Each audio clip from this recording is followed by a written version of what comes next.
Yama Ghana for nyina kwaba na yesha kasebo no ase. Yesha kasebo no ase a. Asyo ya wonom ehwe Ghana yensi kasam eso mechira finance ministry. Ye kasa omo de krata tententen ana apie montre eso. Na emunsam nyina no ene se enra ana womo ene traffic gurafo ekosi enkonwa.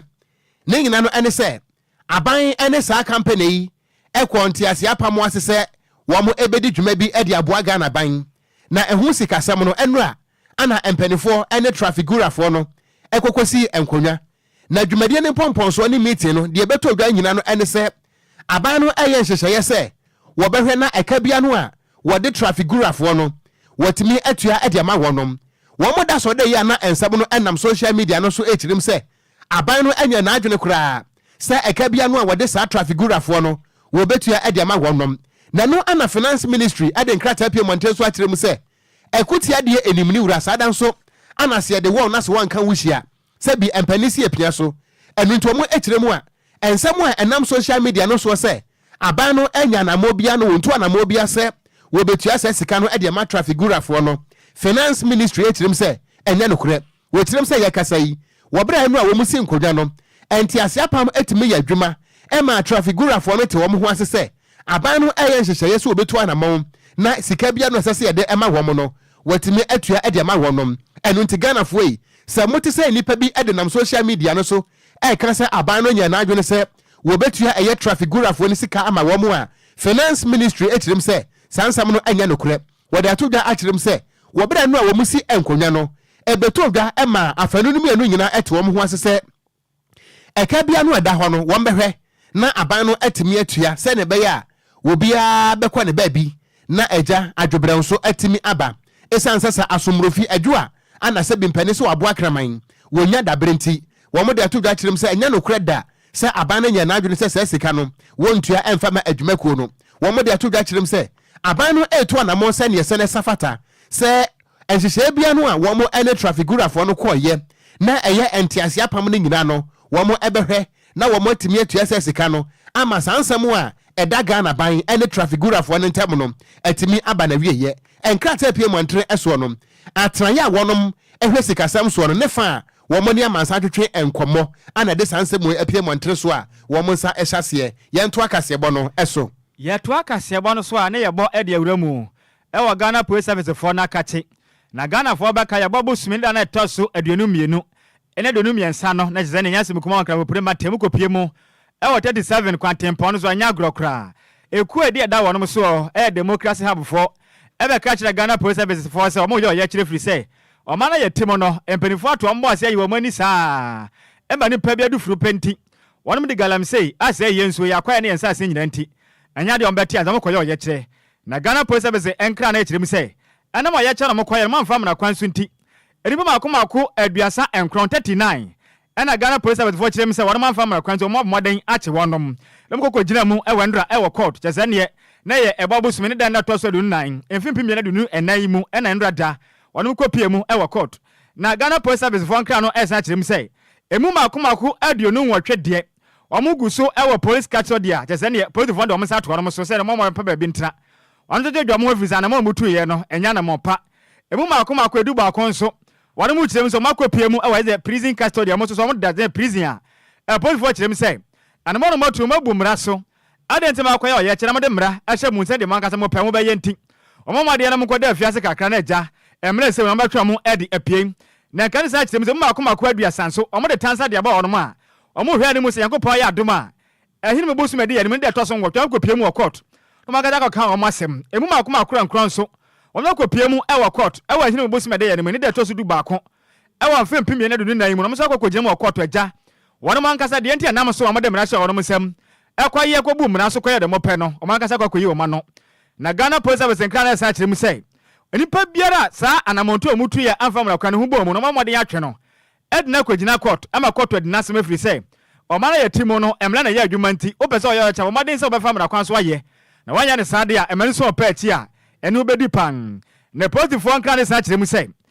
sa na moto ye kwaso nya nipa wo do aye de ntansa ba wono mo no yade a opening pa ono ya ban lawyer penin me kira tani general Godfrey ya bo adama na bo moden edi nsem o nyina achi a obo no ho moden se nipa bi no bebu mra so no Emra bafa kuzemra kwanse timachi wonom emra ene wonom edin. Enkrata eba bonten opani pa na se maami an session enkrata we ase ay assistant commissioner of police, director public affairs, Grace ansa akrofi. Wan session enkrata ya se ade ka se bwa wie yade esom yen etiefo.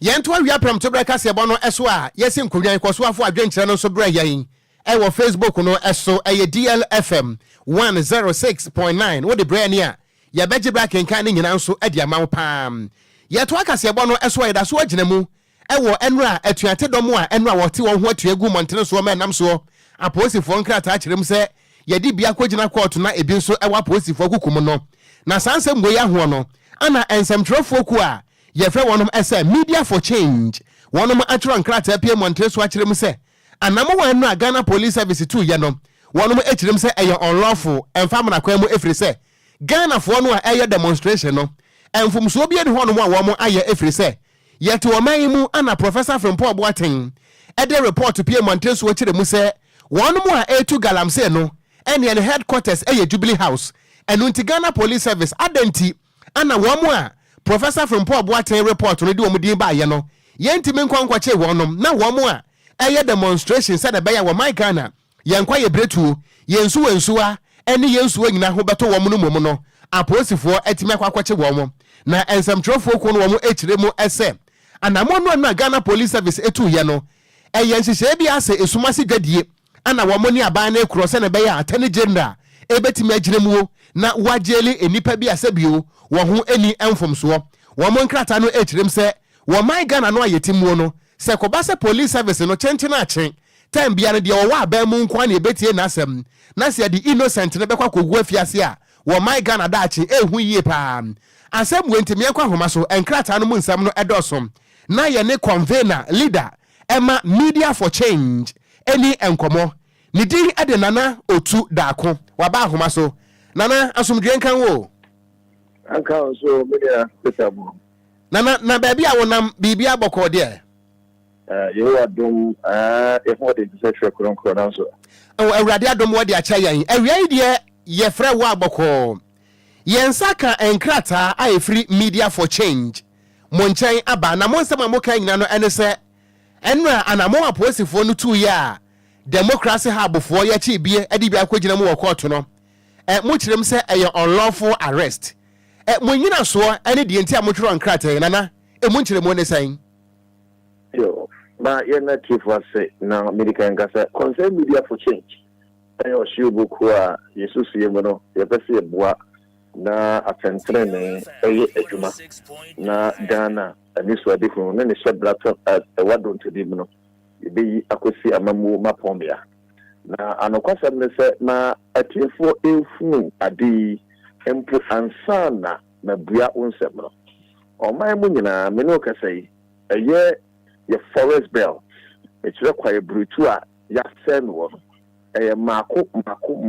aduasan wotwe eko aduanan forest preserves ewo mem no galamsey asei ni nyina. Number 2, the best atiefo ene ahwefo enya ntiase se ye kwaye na ya sen no estimated about 19,000 hectares. Okogyeabour ye can 19,000 hectares as a football pitch park so beye mako pem ediasa enko 39,000. That is the height of where be get drew say ya say Ghana ye forest dina ye no to nche me pese o man hu say na ye wo major rivers to say pra and I say to say brim and I say to say kubra and I say is was what be bree ni na say man I say pu a hanta ho no baby baby nsuo no ebo fo no no affect fo no amene apuni nyina me no ka say galamsey nti ya wo mo fra bi wo ho no mu a they are with deformities ebi ani ba ko ebi na wasen ba ko ebi mhuro di had esan eye sana ni mepia ewo ensu na won no mu no intimi proof and then kwat ma ye wo ma committees yes ya kind lift this way the second way ya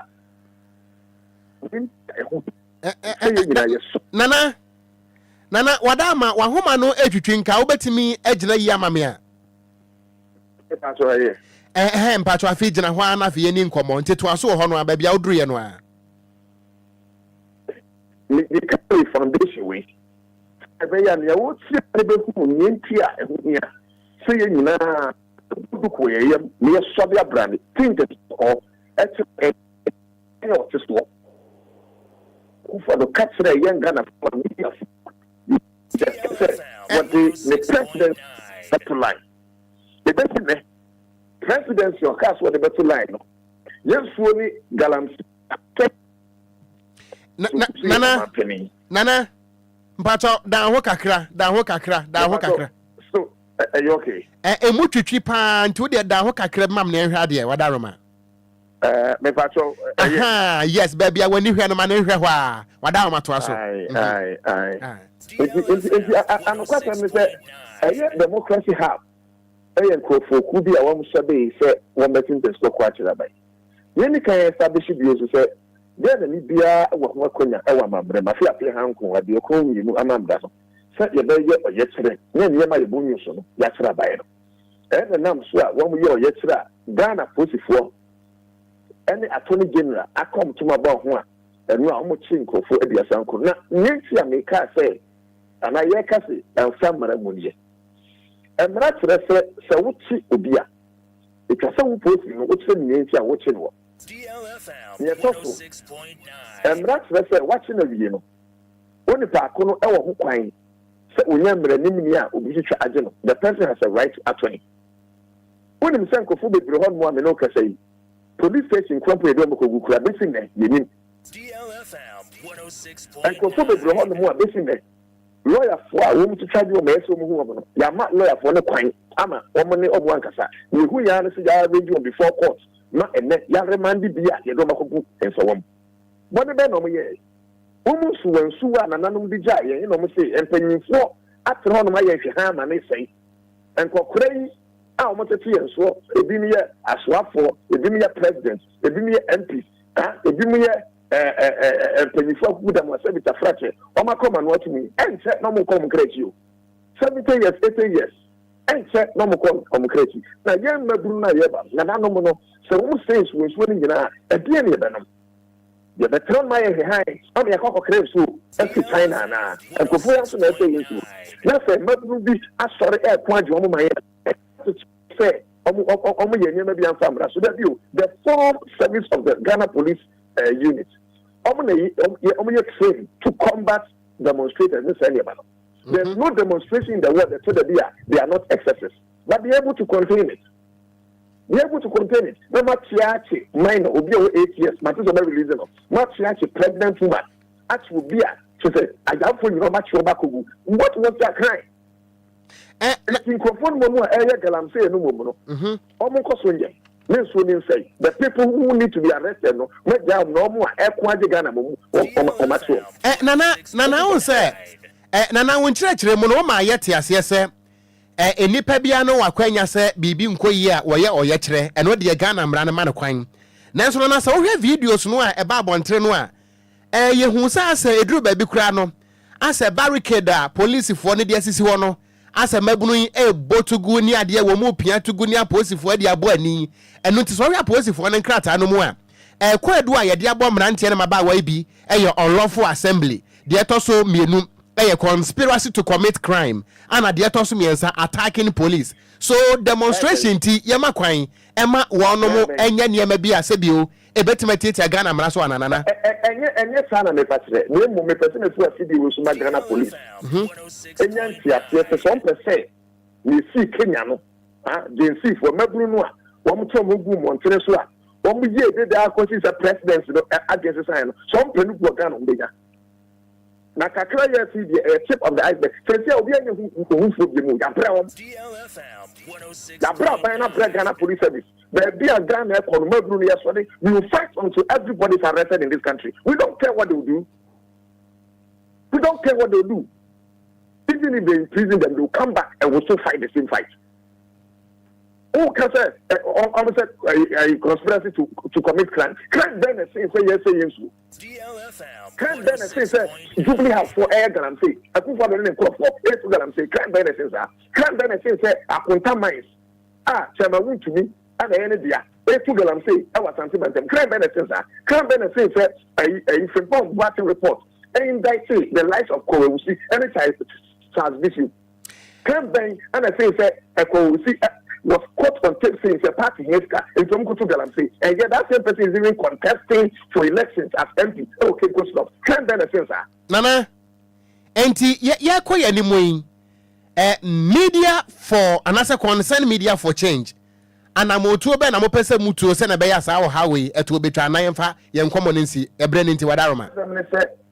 What I'm say, ya kan wo radio so amonte. DLFM 106. That's not crap how amonte. Ya kaka about course how much. I said the people to understand is violence. I am not saying fair. We want to unleash violence and but when we get to that bridge, we will cross it. Because there be a guy that drew DLFM when you more I say the crazy. So when you move in the biome pipe for a calamity so any key. So when you more conform the ground normal what your children are being born with deformities. So when you more and then you know can say Emiania, Esanka Yina, a free acquaintance, and Ma, Esansi, a trap quiet in Egu, and you need to Galamsey. Okay. I'm saying Ghana Coco Gamanso. I'm a pray because of the connectedness. Okay. And I'm more yet to Minako, you said, yet the Antuma go big beer. Why I can't solve that course as I'm saying. Now, you're not police did to the from her. Yeah, man, and not too far. Yeah, my penny gains in the field from her. You're not quite to say Galamsey, no, every day. Now I know, sir, they will stop us. I know, sir, they will arrest us because someone they took Galamsey.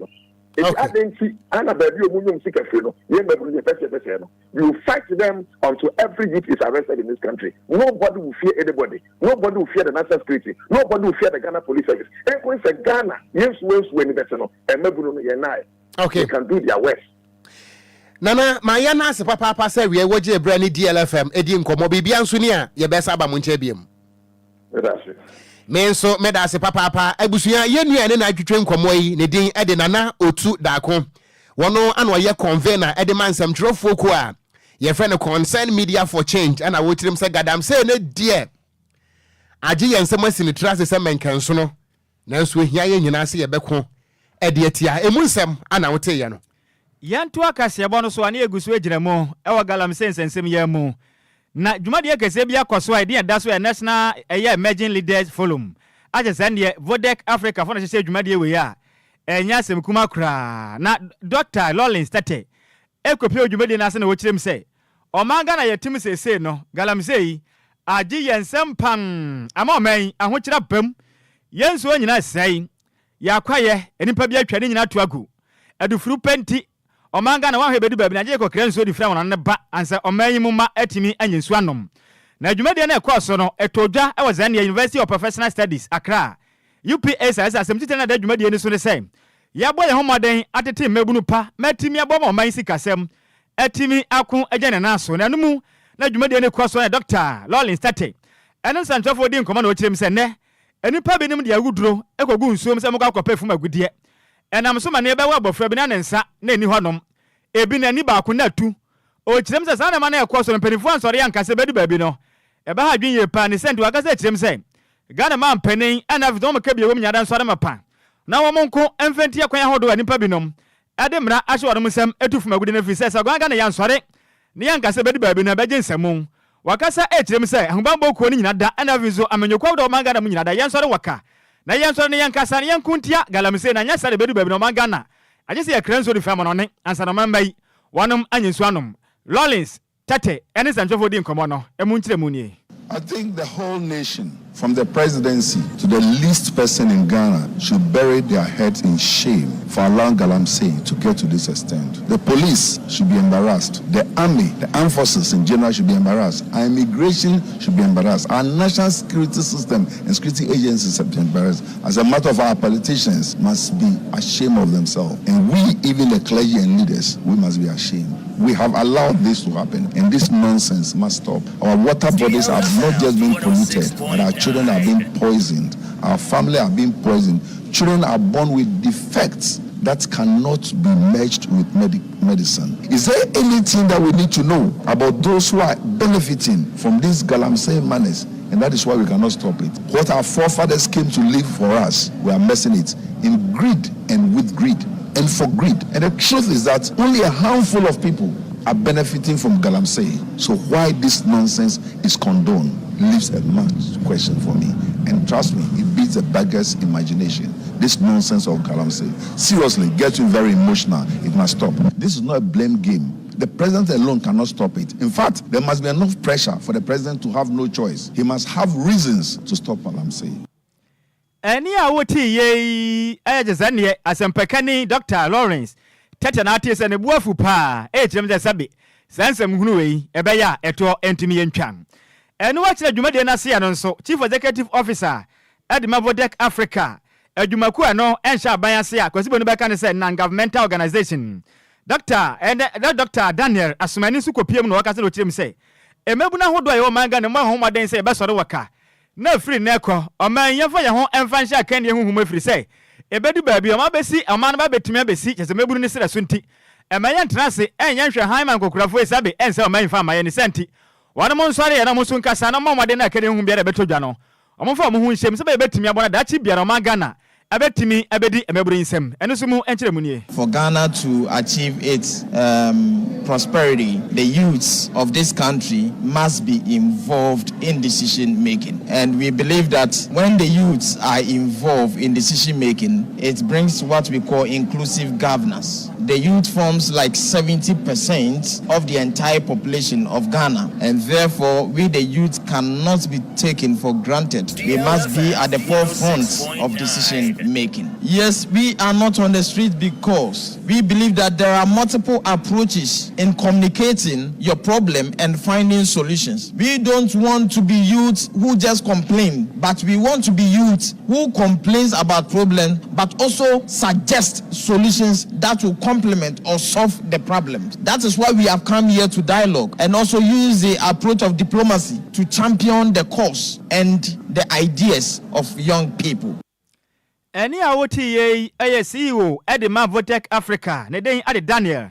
Asumani nene na awoti ye yento akase ebo no so ana ye kwakopie mu ewo Asante Mantam mu na Asante Mantam ahi nkro kumase High Court ewo ho na court no ede order ababontere se wo hempon a wote abanwa so ewo atimokwa na nanamo atrankonwa ewo mfimfim Mantam mu osi ade ye yokwasi kanini a woto so enan wone ne mpamfo wonom enyan adwuma bi a wonom eye ewo asase a wosusuo se eye Kadesh Mining Enterprise wonom edia na amanebo ne kire se wohinin wone ne mpamfo no galamsey ana womo eye ewo atimokwa ene ne mpotem na wobra nsam no eto dwa no womo akire mu se wohine no ye ka se wakofa Ghana fo maba wade mrante bi ene China fo ana akwakogu sansase ne so a wonomo eye galamsey ewo so we eye kwadu a ye de abo hene no na eno ana womo akirem se company no aye Kadesh Mining Enterprise no wonomo nko a ana wotu mikrata se wo betimi aye adwuma ewo sa concession no eso na enso fiti bra wo hene eye na adwene se wone ne mpamfo beje asase na boso no wonomo ekọ court ekọ gate abo injunction ade beto so asam no krampo ye nkanwie ana wo hene wabu ban ya ye kasai wonomo akirem se wo de China fo ene Ghana fo mnante bi akogu asase no so a wonomo eye galamsey ewo so enam so emakoma se High Court akirem se de ekoso no se ye no kura de a ene na ehu behia se ni manimu ya no wonomo emfata abo emfento wo hene no eso na wobra nsam no ekopie mu ewo court no ana eye Kadesh Mining Enterprise wonomo lawyer eye Hansen Kwadwo Kodua Esquire wode atoda na wo kire mu ese wonomo ewo a team of investigation anase a team of investigators na wo muti go montre so eye hwehwemu ehunu se galamsey no a ekoso ewo atimokwa ene ne mpotem wo sansase ne so no eye wo hene a wote abanwa so ewo mpotem ho ose ade ayo kwasi kanini a woto so enan wono na kire so wo kire a emabuni woye wonom yodium aye kasai wonom etu saa efom agudie no ewo ho na no ana wo kire mu ese wɔn mo to anamo bia san ko mehwe ama wɔhene atimaja ne dwumadi a wodie nanso esan sɛ wɔyɛ wɔ man hene ɛwɔ mbatam ho nte no wɔde tumi ahyɛ ne nsɛm ma yɛkasa yi court order no kra de wɔbusu sɛ egyen ɛno nti na ɔmonam so a wɔn de nsɛm na akɔ akɔpie mu ɛwɔ yɛ Kumasi high court no na wɔbra wɔto nsa ɛde frɛ wɔhene no wɔhene no akyerɛm sɛ ɛnsase no ɛwɔ ɛyɛ mfimfini mantam mu ɛno nti ɛba ne sɛn ana court a wɔn wɔ Kumasi ebetimi di injunction ato wɔn so afiri sɛ court no sɛ bi wɔni jurisdiction ɛwɔ central region nanso no adeɛ sɛ company no akyerɛm sɛ deɛ nti a wɔn kɔ Kumasi no ɛne sɛ wɔhene Kumasi no wɔteɛ ne mpamfo no so Kumasi no wɔteɛ ana wɔnom ɛyɛ Kadesh mining enterprise for no so Kumasi no wɔn teɛ ɛno nti no ɛho behia sɛ wɔn bɛkɔ Kumasi ma court a wɔn wɔ wasante mantam etimi de tabo atoso wɔbra lawyer no ɛkasa no emunsɛm enie. This client applied to MiPROMO for license to mine gold, and then while the lease is subsisting, my client discovered that there was an illegal activity going on the land. So that was the reason why we issued the writ. But before the writ was issued, we had private investigations into those who were involved in the mining activities. Now we came to discover that the Omahine, of Chief Timokwa was the brain behind all these illegal activities. It is only my client who has the right to enter the land and mine, and not the Omahine, who claims that because he is and was the Omahine of the area, he had every right to enter a mine with or without license. And we are saying that that is not the law. So his activities on the land constitute illegal mining in our local balance Galamsey. This is what we are seeking.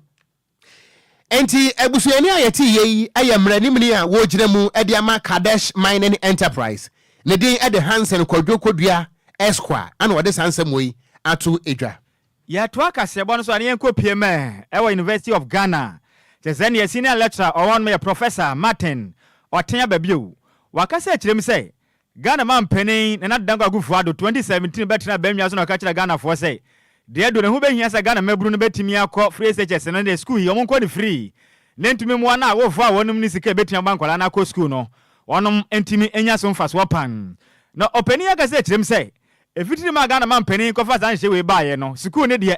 emafra na ekɔ no pa na sɛ sia megeto kɔ piem osuapan ahodo ne mu a school for na dɔso nanso abaye na adwon so betimi atrɛtrɛ suapan ahodo ne mu efin za kyerɛfo na wɔn fa bi nka ho na wɔkyerem sɛ aban na de ntina betena asesa ama school for mafra ya dɔso abegu yɛ so na de wontumi mmoa ama infrastructure ahodo wontumi nkɔ so osuapan mu akyerɛkyerɛfo nso a kitwa bi ɔkyerem sɛ nnɛ kyerɛkyerɛ ni ba kɔ gyina classroom sɛ wɔkyerɛ de enipa ne mafra egu no so ne yasem kuma ɔkyerem sɛ san hyɛ na aban de ba yɛ ne nya na mɔpanti ayade ama de sia mekesɛ adusua gyesɛ ne nhyɛ no emu ayɛ dempa ma ho kyerɛ kɛse ade aba no enya de etwa yɛ kran na gyesɛ ne Professor Martin ɔten ba bi o san ka no kyerem sɛ anama wodo yɛ aba no tuo ne nya na mɔpanti wa huni sɛ gyesɛ ne NDC manifesto ba bɔnte kyerem sɛ nkopɔ yɛ adom na mudi mfimpi me na do ne na ba to mu nkonim pa mo ba ma yɛ nsa kyerem ade afa free SHS ne ho nti ɔmaden ɛyɛ campaign ɛbɔntoa ɛsɛ nkopɔ yɛ adom agana fo yi montu abane fama NDC every says here free SHS ne nya de abɛbɔ Ghana fo nti motu abane sa kyerɛ ne ba betumi aboa pa man sɛ no ba sisɛm ma ma Ghana suapon no so wɔnom ɛho atumi atɔ wɔnom emra Professor Martin Otemba bio eje mane samsofo di nkɔbɔ no emu enkyere mu nie. I concede the free SHS has helped, but it has spelled the doom of the whole educational system. The number of students that are getting into the university has increased tremendously. Lectures have not increased. The lecture halls have not increased. The residential halls have not increased. So we are compromised quality for quantity. So I'm very happy to hear Andy talk about the fact that it will review it. Eni a woti ye aye lecture di ni dwuma ewa University of Ghana Professor Martin Oten Ababio ne na woti ye eno achi na head of physics department ewa University of Ghana aye Professor Nana Amakriche ono so kyerem say watena se ahunu say sa na mo we na mutu na bebo pa ne senti University of Ghana campus mo bodia bodawro aka kyerɛ ade hye mpotem wo nyina say amonto aba ne fama NDC every say na mapa mo de beba no ebetimi aba o ma Ghana ya de sua homa no anasa ade sensu sɛ ye no etimi agya ne naso pa Ayawaso West Wagon is our campus where we teach and work. We want to change the face of the election in Ayawaso Wagon. So we, the lecturers on campus, a lot of the other administrative staff on campus are hitting the streets doing this campaign with us. When school reopens, we are going to touch the campus itself. We are going to deal with our students, talk to them, for them to understand the policies of the NDC and choose the NDC when they get to the ballot box on December 7th. We are talking to other lecturers and other administrative staff on campus to also help push the agenda of the NDC forward. Any awoti head of the physics department at University of Ghana, Professor Nana Amakruche, Nene and awoti and what he and as an electoral no crimes where former NDC parliamentary hopeful. The day the professor Market Prasa White. Also na ebizani so na senior. We are na montoya ya, jaza unu ya numu bitri ya wey enyama nyasem. Ebetimi aboa ama jeje for mo chade osu apon hadwen no chem se we de dabi we ya disuane de yakwa kraso na mo chade a mo chade pepepe obia emu jeze ne adesane se yesu nti obia ho kwan sei ono ankasa de ne ho hya manyoku ebetimi aboa na jese ne jeze mpuntu etumi aboa mayi munti we efa nkoso susuaso boni biara efa ma oman Ghana ya de kiremu. We are Ghanaians first and foremost before we are workers, and the constitution enjoins us to be active citizens, and so doing what we are doing only shows that we care deeply about this country. I don't think any of my colleagues and I here take our partisanship to the classroom where we teach, or to our labs, or to how we handle, subjects or data that comes to us in the performance of our duties, and there hasn't been any issue whatsoever as far as that kind of thing is concerned. So there is nothing to worry about. Awoti electoral no cry so your former NDC parliamentary hopeful ne den the Professor Michael Prasa White nene na awoti yento akase bono eso na yenkan Ghana fo adwenkyere ne kakra efrese wamo so de ne hia papa na bra pani Charles Mante ene boss kina and was so ka kire Ghana fo playing was it the fight against Galamsey is like a player dribbling himself and his own shadows on a football pitch. Ghanaians, rise up and peacefully demonstrate for your right. Enti wechiremwa wase Galamsey ntokwa no se ye de kwaye hu o maimwanie. So o say it say player o bobo park so na ono angaza ono ane sunsum. E dia prepare o park na so. O tese o pese o ball no ane shadow no suria. Wase sana Galamsey ntokwa na ye na we no this particular message are coded. I just oba so hu no be decode ni ye so hu enti we no Methodist for nyum was aso ziza modo enti aso dikase head abra pani Charles Mante so enti o mekire mu ha enti hwan na ye player na wogina park so a ana wo dribble hwan na dribble ni sunsum eno de asembisa da chi bia no wo be ya no ana Richard Ahwe ye fa ni DJ Ghanaman ana wasi good afternoon wako ene Kwadwo Sammy news no emu da papa ne mo de sano manam and was in fact we have only one Ghana, so we shouldn't destroy it with this so-called Galamsey and a wotu fwe yeah that's a pa now odo different and was said the law should deal with any lawless citizen. We should think about Ghana first and not few people and one also what they abakeke different kaswa yanka ho asem yeah that's it ma yenyina we so nya boafo nkra to ye bad ya ka akire. Yeah, the better one so.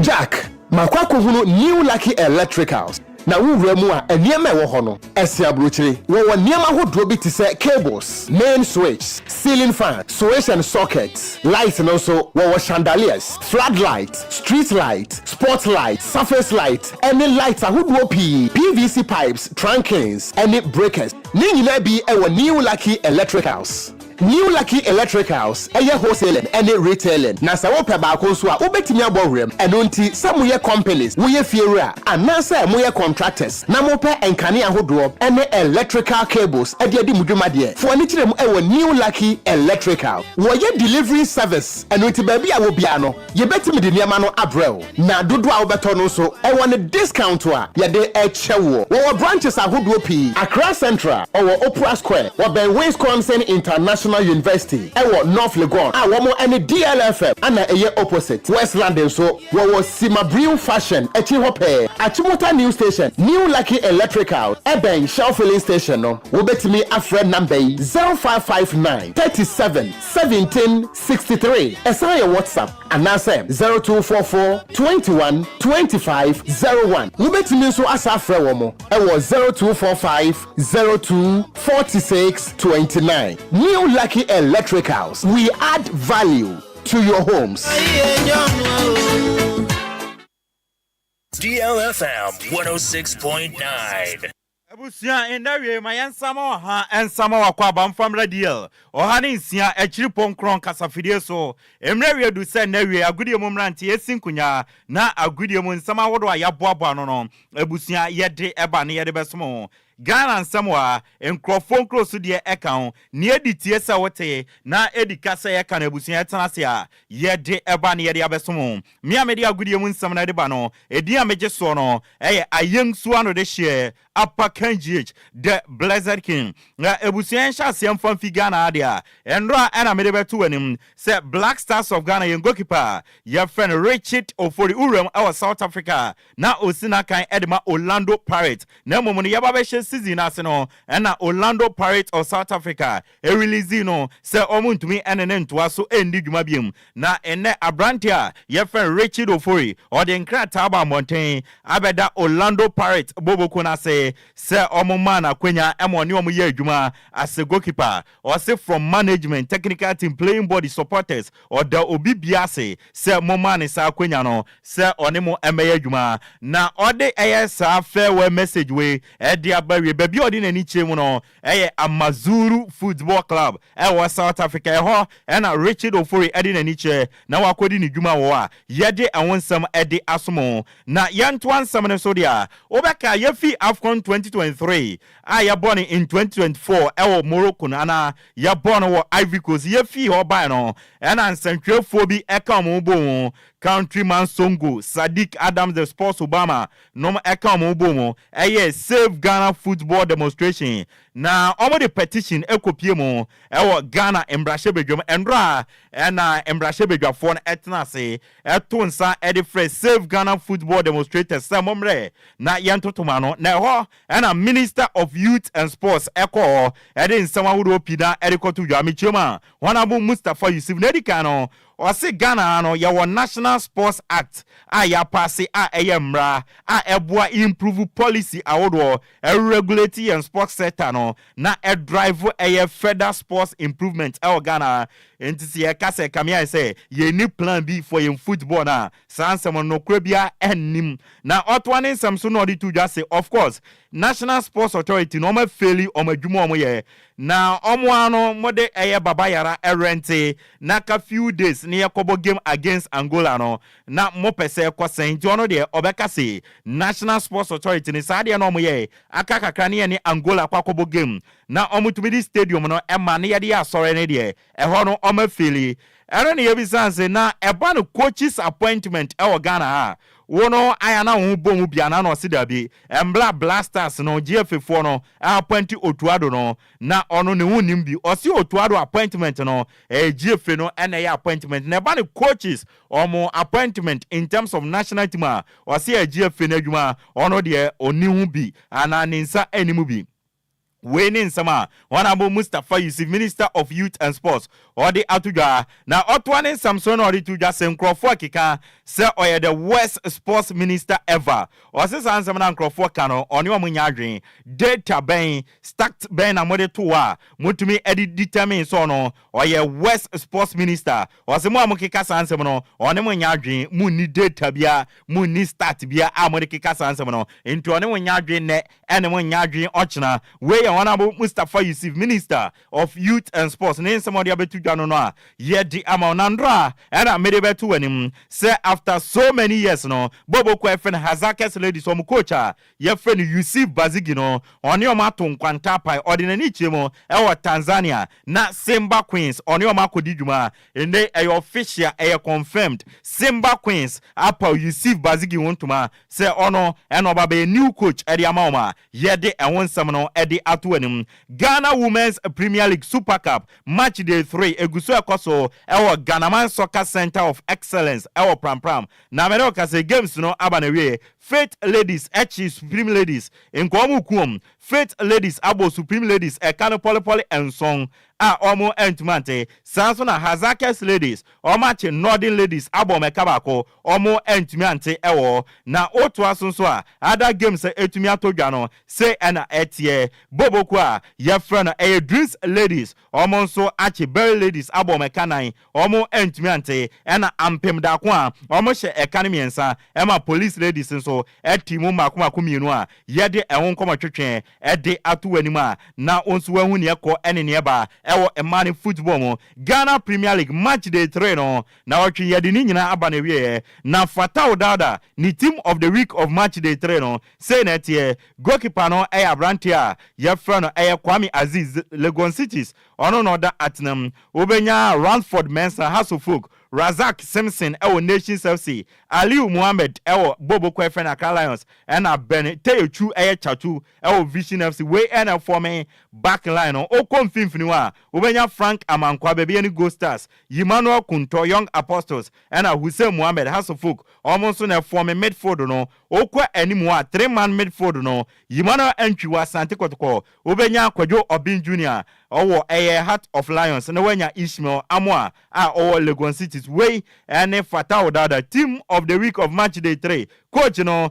Kasim Mengo Okansi our Nations FC formation no 4-3-3 formation ehon enkoma twetwe no na onim se Ghana Premier League no matches ni bi akam esanse na Samates ene Nswateman Ebo Africa na GFA4 no edi data yabobo sa outstanding games no edi aba na match day 2 no outstanding games na beba so Wednesday 2nd October Samates ene baby any Go Stars ebebo ewo in Century Sports Complex 3 p.m. and as game no ebeba so and a Wallen Sports Stadium no 2nd October no Asante Kotoko and in Swateman FC ebebo and a match day 3 no outstanding game no Wednesday 9th October wo Nana Kramansa Park ewo Nswatre no Nswateman any brekum Chelsea bebo na wo TNA Stadium ewo Takwa no Mediama and Samates abo 6 p.m. ehon enkoma twetwe no a yede asomo yanto ansam no so a hatofo coach ye friend Abubakar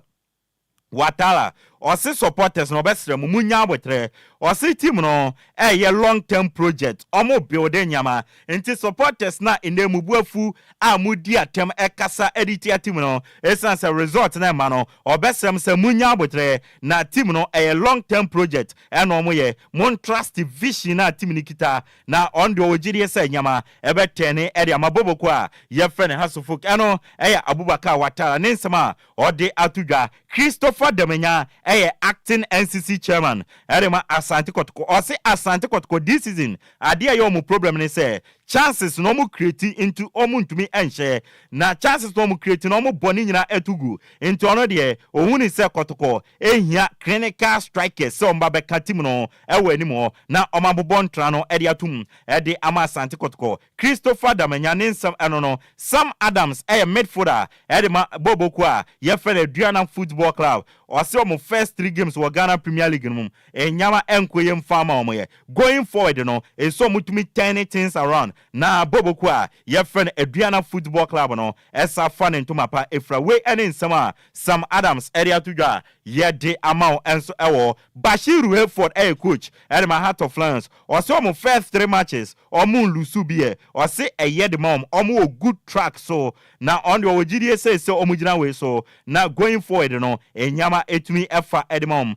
Bashiru for Ninsema or the Atujano no a yedi amount yemfa fie nsi na yemrem awa manonia endra games etodwa Spanish La Liga no bobo kwa friend AS Sevilla 2 Real Valladolid 1 Valencia 0 Osasuna 0 Real Madrid 3 Deportivo Alaves 2 eno games andra eba so ewo Spanish La Liga num urem ewo Italian ewo Italia endra Atlanta etnafi ema komu kwasho mekanimiensa omutumi etimumie no endra EFL Cup round 3 no games eba so ewo England Chelsea 5 Borough 0 and a Manchester City 2 Watford 1 Warsaw 0 Leicester City 0 penalties and a Leicester City a progress here omokomanim Wakambe Wanderers 1 Aston Villa 2 inti Aston Villa and so e komanim ewo nyame adoma the games ebeba so urem our La Liga no about 5 p.m. Girona and Rayo Vallecano ebebo and at 7 p.m. no Barcelona and Getafe edebebo ani urem our England so EFL Cup round 3 no games ebeba so 6:45 Arsenal and a Bolton Wanderers ebebo na fenso 7 p.m. no bobo kwa Liverpool omone West Ham United omode aboni UEFA Europa League 2024-2025 season match day 1 and ebetoja say NT